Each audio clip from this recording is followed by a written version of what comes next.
Hey guys, so today we're going to be talking about coffee again. So I'm going to give you 5 tips that's going to help you instantly take your coffee game to that next level. These tips are going to be useful across the board, no matter what your home coffee setup looks like. So let's get started. Tip number 1, grind your beans. So this is a really simple way to start making better tasting coffee really quickly.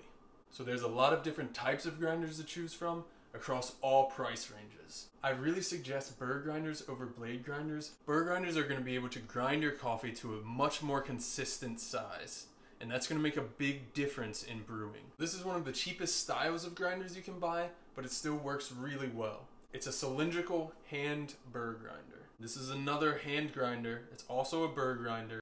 This style of coffee grinder tends to be more in the $20 range. If you're worried about putting a few minutes into grinding your coffee by hand with a hand grinder, then you might want to look into an electric grinder. So what I'm going to show you next, this is going to be the priciest option, but it's also going to give you the best quality, the electric burr grinders. Electric burr grinders can start anywhere from just under $100 and go up into the thousands of dollars. With a grinder like this, you can get consistent grind size in just a matter of seconds. Tip number 2, grind your beans. Seriously, this makes a huge difference and I cannot stress it enough. The flavor in coffee comes from the oils and the compounds that are in the coffee bean. Once you grind coffee and those oils and compounds have touched the air, you have a matter of minutes before your coffee becomes stale and flavorless. So this is really the most important thing you can do to start making really good coffee. Tip number 3.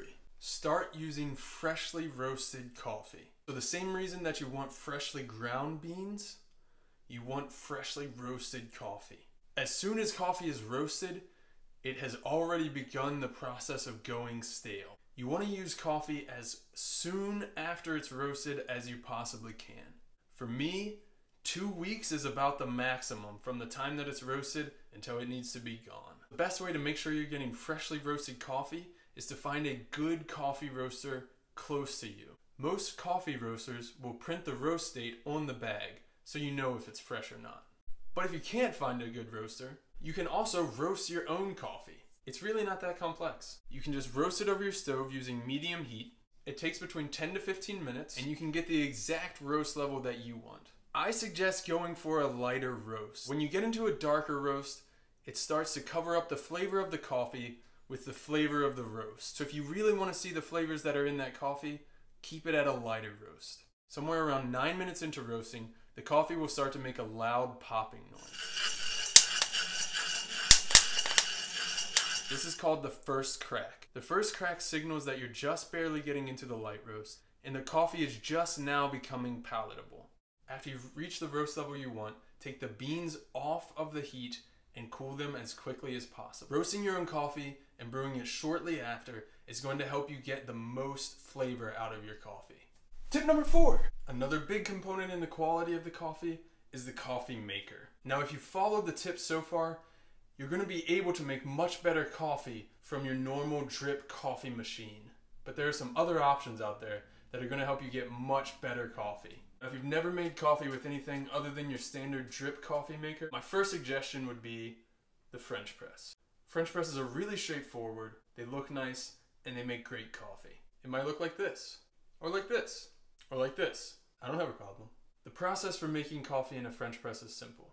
You put in your coffee grinds, you add water, you wait 4 minutes, push down the plunger, and then your coffee's ready to go. The next options I want to talk about are pour-over coffee makers. And I'm going to show you my 2 favorite types. The first one is a Hario V60. You're going to place your filter inside of the V60, coffee goes into the filter like normal, and then you're going to use a gooseneck kettle to slowly pour water in concentric circles over the coffee grinds. Another great option for pour-over is the Chemex. The idea behind brewing with the Chemex is very similar to the V60. And just like with the V60, our grinds are going to go in the filter. We're going to use a gooseneck kettle to control the flow rate of the water and pour directly over top of the coffee. The big difference between the V60 and the Chemex is the amount of body that you have in your coffee. The V60 is still going to give you a good amount of body. It's going to be a much bolder flavor. The Chemex filters are the thickest filters on the market. So you're going to get much less body in your coffee and you're going to be left with just the flavor compounds from the coffee. Tip number 5, use a timer and a scale. Now there are plenty of timer scale combo options out there made specifically for coffee brewing, and they're great, but they can be a little bit pricey. The good thing is, most of us already have a timer built into our phones, and that's going to work fine. As far as a scale, I use a digital kitchen scale that I got at Walmart for $10. It doesn't have to be digital or top of the line, you just need to know how much coffee and water you're using. So with making coffee, we always talk about ratios of coffee to water. With a French press, I use a ratio of 1 to 10. So for a normal mug of coffee, that's going to mean about 30 grams of coffee to 300 grams of water. For the pour overs, the ratio of 1 to 15. So for a normal mug, 20 grams of coffee to 300 grams of water. So those are 5 tips to get you making way better coffee. I hope you enjoyed it. If you did, give me a thumbs up. If you do something differently to make your coffee, let me know in the comments below. And hit subscribe for more content.